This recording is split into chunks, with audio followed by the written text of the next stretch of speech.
Le corps, le yoga, la santé.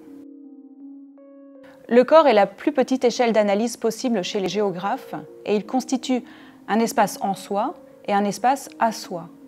Il peut aussi être vu comme un lieu d'action sur lequel les individus ont une prise directe. Ils peuvent faire des choix et développer des idées pour que leur corps soit en bonne santé, tout en suivant leurs propres intentions et intuitions, et pas seulement celles du regard social ou du regard médical. Le yoga se pratique principalement dans des salles dédiées, mais il arrive qu'il soit pratiqué en cours collectif ou à titre individuel dans des espaces considérés comme esthétiques, ressourçants, voire thérapeutiques.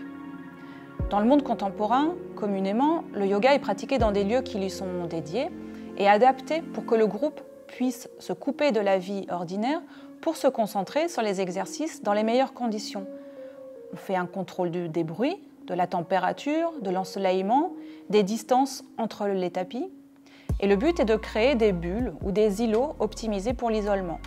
Mais le yoga se pratique aussi, à l'occasion, en plein air, dans des environnements qui sont repérés comme efficaces pour la santé et le bien-être. Les éléments environnementaux les plus recherchés pour la pratique de yoga sont l'eau, la proximité de la mer, des rivières, les végétaux, les forêts, les prairies, des formes géomorphologiques grandioses comme les montagnes et un climat, si possible, doux.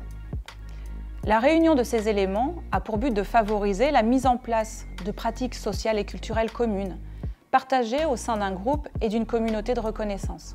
Cet ajustement entre les éléments du paysage et des pratiques visant l'amélioration de la santé et du bien-être et le développement d'émotions liées à cette activité dans ce lieu rappelle les théories sur les paysages thérapeutiques. Le point original dans le lien entre paysage thérapeutique et yoga réside dans la très grande adaptabilité de toutes ces pratiques à l'échelle mondiale. En effet, il est frappant de constater à quel point le yoga a été reformulé à partir des années 1950 en référence à la santé, à la thérapie et aux modèles médicaux alternatifs. Dans ce cadre, figurent des réinterprétations sous l'angle du rapport au monde.